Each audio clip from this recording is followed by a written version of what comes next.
ಕ್ರಿಸ್ತನನ್ನು ಪ್ರತಿಫಲಿಸುವಂತೆ ನಿಮ್ಮ ಆತ್ಮಗಳನ್ನು ವಾಕ್ಯದಲ್ಲಿ ಬಲಪಡಿಸುವ ಅನುದಿನದ ಧ್ಯಾನ. ಇಂದಿನ ಧ್ಯಾನದ ಶೀರ್ಷಿಕೆ ಸೊಲೊಮೋನನು ಅನುಭವದಿಂದ ಕಲಿತನು. ಈ ದಿನದ ದೇವರ ವಾಕ್ಯ: ನನ್ನ ದೇವರಾದ ಯೆಹೋವನೇ, ನನ್ನ ತಂದೆಗೆ ಬದಲಾಗಿ ನಿನ್ನಿಂದ ಅರಸನಾಗಿ ನೇಮಿಸಲ್ಪಟ್ಟ ನಿನ್ನ ಸೇವಕನಾದ ನಾನು ಇನ್ನೂ ಚಿಕ್ಕವನು, ವ್ಯವಹಾರ ಜ್ಞಾನವಿಲ್ಲದವನು. ನಿನ್ನ ಸೇವಕನಾದ ನಾನು ಇನ್ನೂ ಲೆಕ್ಕಿಸಲಾಗದಂಥ ಮಹಾ ಜನಾಂಗವಾಗಿರುವ ನಿನ್ನ ಸ್ವಕೀಯ ಪ್ರಜೆಯ ಮಧ್ಯದಲ್ಲಿದ್ದೇನೆ. ಆದುದರಿಂದ ಅದನ್ನು ಆಳುವುದಕ್ಕೂ ನ್ಯಾಯಾನ್ಯಾಯಗಳನ್ನು ಕಂಡುಹಿಡಿಯುವುದಕ್ಕೂ ನನಗೆ ವಿವೇಕವನ್ನು ದಯಪಾಲಿಸು. ಈ ಮಹಾಜನಾಂಗವನ್ನು ಆಳಲು ಸಮರ್ಥರು ಯಾರು ಎಂದು ಬೇಡಿಕೊಂಡನು. 1 ಅರಸುಗಳು 3ನೇ ಅಧ್ಯಾಯ 7, 8 ಮತ್ತು 9 ವಚನಗಳು. ದಾವೀದನ ಆರಂಭಿಕ ಅನುಭವದ ಶಿಸ್ತು ಸೊಲೊಮೋನನಲ್ಲಿ ಕೊರತೆಯಾಗಿತ್ತು. ಪರಿಸ್ಥಿತಿಯಲ್ಲೂ ಗುಣಸ್ವಭಾವದಲ್ಲೂ ಮತ್ತು ಜೀವನದಲ್ಲೂ ಅವನು ಎಲ್ಲರಿಗಿಂತಲೂ ಹೆಚ್ಚು ಅನುಗ್ರಹ ದೊರಕಿದವನಾಗಿ ಕಾಣುತ್ತಿದ್ದನು. ಯೌವನದಲ್ಲಿ ಶ್ರೇಷ್ಠನೂ ಮನುಷ್ಯತ್ವದಲ್ಲಿ ಉದಾತ್ತನೂ ದೇವರಲ್ಲಿ ಪ್ರಿಯನೂ ಆದ ಸೊಲೊಮೋನನು ಗೌರವ ಮತ್ತು ಸಮೃದ್ಧಿ ಮತ್ತು ಹೆಚ್ಚಿನ ವಾಗ್ದಾನವನ್ನು ಹೊಂದಿದವನಾಗಿ ಆಳ್ವಿಕೆ ಮಾಡುವವನಾಗಿ ಸಿಂಹಾಸನವನ್ನೇರಿದನು.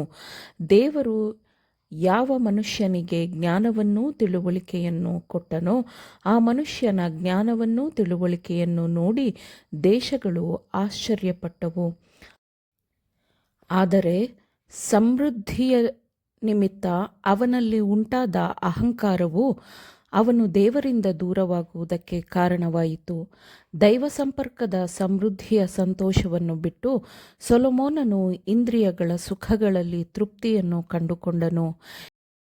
ನಾನು ವಿಶೇಷ ಕಾರ್ಯಗಳನ್ನು ನಡೆಸಿದೆನು, ಮನೆಗಳನ್ನು ಕಟ್ಟಿಸಿಕೊಂಡೆನು, ತೋಟಗಳನ್ನು ಉದ್ಯಾನವನಗಳನ್ನು ಮಾಡಿಸಿ ಅವುಗಳಲ್ಲಿ ಸಕಲ ವಿಧವಾದ ಫಲ ವೃಕ್ಷಗಳನ್ನು ನಾಟಿಸಿಕೊಂಡೆನು.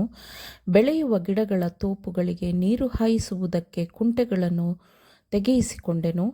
ಗಂಡು ಹೆಣ್ಣಾಳುಗಳನ್ನು ಕೊಂಡುಕೊಂಡೆನು. ಇವರಿಂದ ಹುಟ್ಟು ಗುಲಾಮರು ಉಂಟಾದರು. ಇದಲ್ಲದೆ ಯೆರೂಸಲೇಮಿನಲ್ಲಿ ಹಿಂದೆ ಇದ್ದವರಿಗಿಂತಲೂ ನಾನು ಬಲು ದನ ಕುರಿಗಳ ಧನವುಳ್ಳವನಾದೆನು ಮತ್ತು ಬೆಳ್ಳಿ ಬಂಗಾರಗಳನ್ನು, ಅರಸರ ನಜರನ್ನು, ದಿಗ್ದೇಶಗಳಿಂದ ಕಪ್ಪವನ್ನು ಸಂಗ್ರಹಿಸಿಕೊಂಡೆನು. ಗಾಯಕ ಗಾಯಕಿಯರನ್ನು, ಮನುಷ್ಯರಿಗೆ ಭೋಗ್ಯರಾದ ಅನೇಕ ಉಪಪತ್ನಿಯರನ್ನು ಸಂಪಾದಿಸಿಕೊಂಡೆನು. ಹೀಗೆ ಯೆರೂಸಲೇಮಿನಲ್ಲಿ ಹಿಂದೆ ಇದ್ದವರಿಗಿಂತಲೂ ಹೆಚ್ಚು ಅಭಿವೃದ್ಧಿ ಹೊಂದಿ ದೊಡ್ಡವನಾದೆನು. ಇದಲ್ಲದೆ ನನ್ನ ಜ್ಞಾನವು ನನ್ನಲ್ಲಿ ನೆಲೆಯಾಗಿತ್ತು.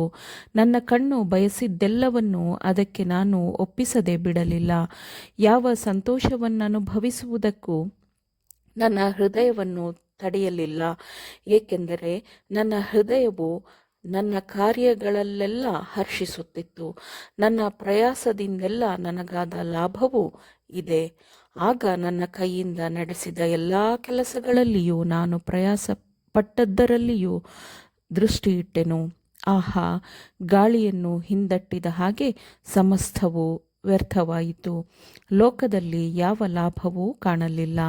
ರಾಜನ ಪ್ರಯತ್ನವಾದ ಮೇಲೆ ಮತ್ತೊಬ್ಬನಿಂದ ಏನಾದೀತು, ಆದದ್ದೇ ಆಗುವುದು ಎಂದುಕೊಂಡು ಜ್ಞಾನವನ್ನು, ಮರಳುತನವನ್ನು, ಬುದ್ಧಿಹೀನತೆಯನ್ನು ನೋಡುವುದಕ್ಕೆ ತಿರುಗಿಕೊಂಡೆನು.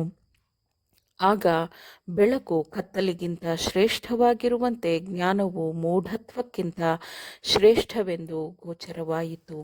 ಹೀಗೆ ಸೊಲೊಮೋನನು ತನ್ನ ಅನುಭವದ ಬಗ್ಗೆ ಹೇಳಿದ್ದಾನೆ. ತನ್ನ ಸ್ವಂತ ಕಹಿಯಾದ ಅನುಭವದಿಂದ ಲೌಕಿಕ ವಸ್ತುಗಳಲ್ಲಿ ಅತ್ಯುನ್ನತ ಒಳ್ಳೆಯದನ್ನು ಬಯಸುವ ಮನುಷ್ಯನ ಜೀವನದ ಶೂನ್ಯತೆಯನ್ನು ಸೊಲೊಮೋನನು ಕಲಿತನು. ತನ್ನ ನಂತರದ ವರ್ಷಗಳಲ್ಲಿ ಭೂಮಿಯ ಒಡೆದ ತೊಟ್ಟಿಗಳಿಂದ ದಣಿದ ಮತ್ತು ಬಾಯಾರಿದ ಸೊಲೊಮೋನನು ತಿರುಗಿ ಜೀವದ ಬುಗ್ಗೆಯಿಂದ ಕುಡಿಯಲು ಮರಳಿದನು. ಅವನ ವ್ಯರ್ಥವಾದ ವರ್ಷಗಳ ಇತಿಹಾಸ ಮತ್ತು ಅದರೊಂದಿಗಿದ್ದ ಎಚ್ಚರಿಕೆಯ ಪಾಠಗಳನ್ನು ಅವನು ಉತ್ತೇಜನದ ಆತ್ಮದಿಂದ ಮುಂದಿನ ಪೀಳಿಗೆಗೆ ದಾಖಲಿಸಿದನು. ಹೀಗೆ ಅವನ ಬಿತ್ತನೆಯ ಬೀಜವನ್ನು ಅವನ ಜನರು ಬಿತ್ತಿ ದುಷ್ಟತನದ ಸುಗ್ಗಿಯನ್ನು ಪುನರಾವರ್ತಿಸಿದರೂ ಸೊಲೊಮೋನನ ಜೀವನ ಕಾರ್ಯವು ಸಂಪೂರ್ಣವಾಗಿ ಕಳೆದು ಹೋಗಲಿಲ್ಲ. ಕೊನೆಗೆ ಅವನಲ್ಲಿ ಆದ ಅವನ ಅನುಭವದ ಶಿಸ್ತು ಅದರ ಕೆಲಸವನ್ನು ಸಾಧಿಸಿತು. ಅವನ ಜೀವನದಲ್ಲಿ ಶ್ರೀಮಂತವಾದ ಅಂತಹ ಉದಯಕಾಲವಿದ್ದಿತಲ್ಲ. ಸೊಲೊಮೋನನು ತನ್ನ ಯೌವನದಲ್ಲಿ ಇತರರ ಜೀವನದ ಕಷ್ಟಗಳಿಂದ ಆದ ಪರಿಸ್ಥಿತಿಗಳಿಂದ ಪಾಠಗಳನ್ನು ಕಲಿತಿದ್ದರೆ ಅವನ ಜೀವನದ ದಿನವು ಎಷ್ಟು ವೈಭವಯುತವಾಗಿರುತ್ತಿತ್ತಲ್ಲವೇ. ಆಮೇನ್. ದೇವರ ವಾಕ್ಯಗಳನ್ನು ಶ್ರದ್ಧೆಯಿಂದ ಆಲಿಸುವವರು ಮಾತ್ರವೇ ಆಗಿರದೆ ಪಾಲಿಸುವವರೂ ಆಗಬೇಕೆಂದು ನಿಮ್ಮನ್ನು ಉತ್ತೇಜಿಸುತ್ತೇನೆ.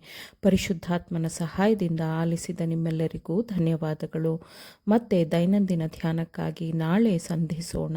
ಆಮೇನ್.